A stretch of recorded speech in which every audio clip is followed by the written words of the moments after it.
Welcome to the Vault. Today I've got another out-of-print book on advertising and selling that is going to change everything for you. So this book is a new one in my collection. It's called Showmanship in Business. I got this book because we were focusing on doing what we call dramatic demonstrations. Maybe someone back in the day wrote a book about this and I found this book. I'm like, this is the book. I got a screaming deal on this book. And some of you guys may think I'm crazy to spend $500 on a book, but this one costs $500 and it gets first edition. One of the cool things about this book, that a lot of people probably don't know, is Dale Carnegie, who wrote first edition of How to Win Friends and Influence People. Dale Carnegie actually talks specifically about this book. I pulled out the quote today. He said, "This is the day of dramatization. You have to use showmanship." And then he said, "Read Showmanship in Business by Kenneth, Goode, and Zenn Kaufman. It's an exciting panorama of how showmen are ringing the cash register." And he goes on to talk about some of the case studies. So in How to Win Friends and Influence People, he's talking about this book. Yeah, this book is out of print, it's out of publish. You can't find it, not even on Amazon. We tried to buy one today and it is not there. So that's what showmanship in business is. It's all about how to add that extra flair in your business to get people to notice you, to see what you're doing. You know, front cover here's got this dog on a parade, just an example of showmanship. So that's what the book's all about. I don't remember the story because, again, it wasn't something that people were talking about. Whenever I'm deep diving into a topic or something that I'm geeking out on, I'm trying to find other source material for me to learn from, right? We have a framework called the linchpin that we teach all of our people inside of ClickFunnels. The linchpin, one of the parts of the framework is we have people do what we call dramatic demonstrations. So dramatic demonstration, it could be a webinar or a challenge, or it could be, there's a lot of ways to create dramatic demonstrations. And so I was trying to find old school examples of this. In fact, Steve Larson and I are writing a book right now called Dramatic Demonstrations, and we pull a bunch of examples from other people from back in the early 1900s, late 1800s who were doing these big dramatic demonstrations, right? You think about P.T. Barnum, he was the greatest showman, right? And so I had those books. I was just trying to find some other related, I'm like, there's gotta be some more things to look at there. So I'm always looking for old books. I was searching for things, and somewhere in my searches, this one showed up, and just showmanship in business. I was like, just the essence of the title was like, yes, that's what dramatic demonstrations are, right? Everyone out there is running an ad to a landing page and whatever, but it's like, if you want to get people's attention today, you have to be different, right? The thing that makes you stand out, again, in my world, is creating a dramatic demonstration or adding showmanship into your business. That's how you stick out. That's how you stay relevant for a long, long time. People ask me a lot, like, Russell, how are you still doing this business 25 years later? And the reason is because I add the stuff into our business. Like, nothing that we're doing is just normal, right? You notice we add showmanship into everything we do. I saw the title, I was like, yes, I need that book. Bought it, and then I found out later again that it was literally Dale Carnegie wrote about it in How to Win Friends and Influence People. So it's now one of my favorite books in my library. The person that kind of got me thinking about dramatic demonstrations initially was a guy named Tim Shields. He's one of my inner circle and my Atlas members, and he's in the photography business, right? Which, you think about people teaching photographers how to build a business, you don't think there's a lot of money in that, right? It's not going to be like this huge thing, but he's got a $10 million a year business teaching this. And so I started watching what he was doing, and he made this documentary he sent to me. It's like a 2-minute documentary and a little trailer. What he did is he was like showing how he doesn't just do a webinar on how to do photography. Like, he creates a dramatic demonstration. So what he did is he went to the side of the Grand Canyon. Like, him and his wife, they hiked out there. They promoted his whole audience. Like, we're going to the side of the Grand Canyon. We're bringing in Starlink. We're going to do this webinar from the side of the Grand Canyon. And all the Bell's drama and everything as they got there, and they finally set it up, and they're in the most beautiful place in the world, and they start the camera and they do this whole webinar from the side of the Grand Canyon. And I watched that whole thing. And then the next month he did another one where he went to Banff, Canada, on this frozen lake, and he goes out in the middle of this lake and he does a webinar there. Like, he's done like 8 or 9 of these in a row, back to back. And he sent me just some footage of that. And he's like, Russell, this is what most people are missing. Like, they're behind their desk doing a webinar. And he's like, I don't do webinars. I do dramatic demonstrations. After he shared that with me, he's like, you know what you should do, Russell? I'm like, what? He's like, you bought Dan Kennedy's business. He's your mentor. You always tell us these stories about the pilgrimage people go to Dan Kennedy to go to his basement. And in the basement, there's no internet and all these things. He's like, we all hear you tell these stories. And we assume it's, $100,000 to hire Dan to have a day with him to see that. He's like, you should take the entrepreneur world, take your world to Dan Kennedy's basement. He's like, in your business, you're doing these dramatic demonstrations. Like, you got to take your audience in places they wouldn't go on their own, right? They're not going to go to the side of the Grand Canyon. They're not going to go to Banff, Canada on a frozen lake. My people are not going to go to Dan Kennedy's basement, but they want that. They hear about it, right? And so we made this whole campaign, this whole dramatic demonstration where I basically said, we're going to Dan Kennedy's basement. Like, we're bringing Starlink in. I'm going to show you guys behind the scenes. I'm going to show you that there's literally, like, his computer's not plugged in. I'm going to show you the fax machine. The nerds in the marketing world with me were freaking out. We got like 15, 16,000 people to register to go to Dan Kennedy's basement with me, right? And then, we did this whole pilgrimage. As we were going to Cleveland, Ohio, we stayed at the La Quinta because it's like the worst hotel on the planet, but it's part of the experience. Like, everyone who's ever been to Dan's house always talked about the La Quinta and how it's the worst hotel. And like, when we are pulling up to the hotel and we're like Instagramming live, this lady comes out of the lobby and she comes out and she's like livid mad. And she's like, looks at us as we're walking and she's like, this is the worst hotel I've ever been to. Don't go in there. I was like, yes, like, this is like, we're getting the whole experience. Next day we go to Dan Kennedy's house. We bring in Starlink and we stream internet down. And what's crazy is a typical webinar, you might get 15 to 20, maybe 25% of people to show up because that's what typical show up rates are in a webinar. Because it was a dramatic demonstration, because we added the showmanship into this campaign and this marketing, we had like 80% of people who showed up for the webinar. People sat there. Dan Kennedy, we did a tour in his basement. He walked around, showed the bathroom, showed everything for like an hour and a half before we even got to any kind of sales pitch, and nobody left. They were like enthralled. And so that's what adding showmanship in your business is, right? It's like everyone's doing a webinar. How do I take it to the side of the Grand Canyon? How do I take my people to Dan Kennedy's basement? For you, who are your people? Like, how do you add showmanship where it's like you're going to give them access to something they don't have anywhere else? Like, those are some of the ways that we're using showmanship and creating dramatic demonstrations inside of our business. Now, dramatic demonstrations, they don't always have to be huge as well. Like last year for my birthday, the opportunity is there's something happening I can talk about. I can make a dramatic demonstration. So like, we're having Russell's birthday. Come and register for my birthday party. We have all these speakers going to come. Everyone's going to talk. And it's like, it can be as simple as something like that as well. So the key is not so much like it has to be, you know, spending tons of money or doing like leaving your location, but it's like it's creating something that's going to grab someone's attention and give you the ability to share and then to promote the thing you have. Now, in the Showmanship in Business book, there's actually a 4-part framework that every business who's successfully applying showmanship follows these 4 principles. And so I'm gonna write these out for you, kind of talk about and share some stories with each one. So the first step to have showmanship in your business is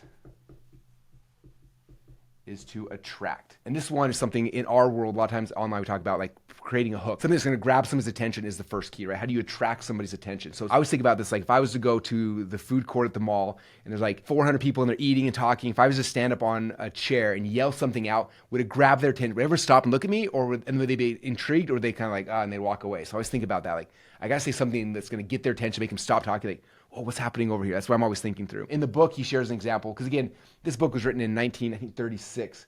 And so this is before, you know, obviously internet and stuff like that. But one of the examples they talked about the attraction is that there was a movie theater and they had all this candy at the movie theater. And there's a bunch of candy that nobody was buying, just kind of, you know, it sat there for week after week, and they were trying to figure out, how do we attract attention to this? And so what they did is they got this little spot, like almost like a flashlight, and they shone it on the candy that nobody was buying. And because it looked like it was an attraction, like people saw that, they're like, there's something, like, why are they lighting this up? There's gotta be something here. That candy ended up selling out the most, and it became the highest selling candy because they added some attraction to it. They added a light to it, which is kind of a simple example. So it's like finding something unique and like shining light on it, right? It's like, again, my birthday promotion, it's my birthday, shining a light on it. I'm trying to attract people's attention to it. I'm going to Dan Kennedy's house, shining a light on it, right? So that's the first step in the framework. Number 2 is to emphasize. So it's like after you got their attention, you have to emphasize either the problem or the thing that's happening so people see it, so they're going to remember it, right? Like that's what showmanship is, that extra level, not just attracting their attention, but you emphasize it. In the book, the example he shares is really cool. This guy named Walter Chrysler, you may have heard of him, it's a company called Chrysler. One of the stunts he did to emphasize after he got people's attention, he actually took his cars and he had people come and he brought elephants out, and he had these elephants come and actually step on top of the car. Now, if you see that kind of dramatic demonstration, you see somebody emphasizing something, you see someone with elephants on top of their car, that's one of those things you're never going to forget, right? Like after that happens, it's like, okay, I'm never going to forget this thing. I think about this, some of the best that I've ever seen doing this, right? Like I love watching and studying infomercials, but if you remember Billy Mays back in the day, Billy Mays was the guy who did OxyClean and, you know, most of the great infomercials of the 90s and 2000s. He was the best at this, right? He'd grab your attention really quick at the very beginning of the infomercial, and then he'd do a demo, right? He'd always do something where it's like, he'd have your white shirt and he'd like put it through grass where it's all green and nasty, and then he's like, gets an OxyClean, and in 5 seconds, it's like, oh, it's OxyClean, now it's done. And he like emphasizes the problem and then the react, like how the thing solves it, right? Because you could be like, oh yeah, these cars are really sturdy, right? Or you can have an elephant stand on the car. That's the difference, right? Oh yeah, this will get stains out of your clothes. Or let me put a stain on it and let me show you. You're emphasizing it to make it real inside their mind. That's showmanship. That's the next level beyond just marketing or just advertising. So number 3 is emotionalized. In the book, he said people don't buy facts, they buy feeling. And this is something that is very, very true. When I'm doing a webinar or a challenge or anything, you know, a lot of times we share the facts because we're speaking to people consciously and their logical mind's like, oh yeah, that makes a lot of sense. But the thing that gets people to buy and to move and to take action is the emotion. Like, what do they feel about the thing? The more I study and the more I write about the subconscious mind, the more fascinating it is, because people don't do what they think about, they do what they feel. Like if I feel like doing it, they're going to do it, or they're not going to do it, right? And so feeling is what you're trying to create. So I attract their attention, right? Emphasize the things. This thing gets burned and seared into your brain, and then I got to emotionalize it, right? So I'm bringing emotion to the table. You're telling stories, you're showing examples, like you're showing why this should be emotional to them. And emotion can be a lot of things. It can be sad. I've seen people who are really good to tell their story, they get emotional, right? Or there can be fear, they can be pain, right? I've seen people at Funnel Hacking Live Stage who use some of our best speakers, but they use anger to emotionalize things, where I'm not really someone who comes in angry and hot. I come in very much more like visionary and trying to show, like cast a vision and show people what's possible, right? And that's how I emotionalize things. So there's different ways to do it based on your style, but adding that emotion is the next phase.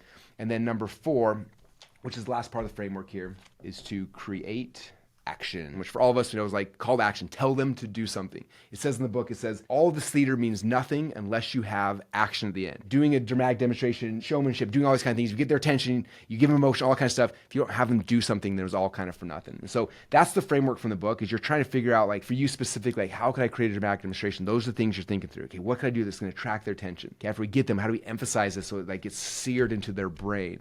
And then what do I do to create the emotional experience with them? And then where do I take them to actually take action? And those are kind of how we use showmanship inside of our business today. One more thing we do is showmanship in business. And again, a lot of times we think this is just if I'm selling an event or if I'm doing a course or whatever the thing might be. You can use this in any part of your business. A couple of years ago, we hired the Harmon brothers who do viral videos to make a video for us. Spent a lot of money to create the video. We're going to launch it on YouTube and drive ads to it.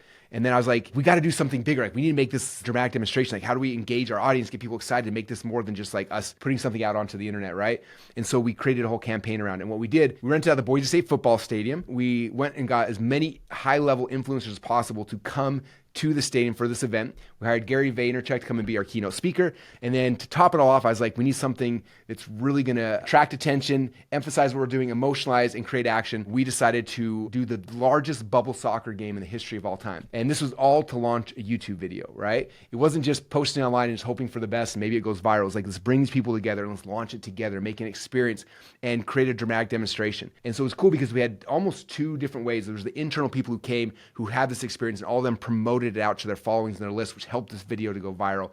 But then externally, our entire audience was watching as we were doing this. They had a chance to like see behind the scenes this glimpse of like, oh my gosh, like, they couldn't be here with us, but we're taking them on this journey, right? We're not just doing these things in a silo, but we're letting them kind of experience it with us. One of the things I remember, one of my mentors, John Allness, told me one time, he said that our job as entrepreneurs, as advertisers, and he said that he got this from a movie in the 80s, it was a rock star talking about this. He said, for entrepreneurs, like, our job is to live the life that our audience wishes they could live, right? They're living vicariously through us. And so we're putting this thing on, but we're allowing our audience to watch it so they can vicariously live through us, like watch us, like win the bubble soccer, watch this video go viral, like see Gary Vee and these other people speaking, and like we're sharing that experience with them.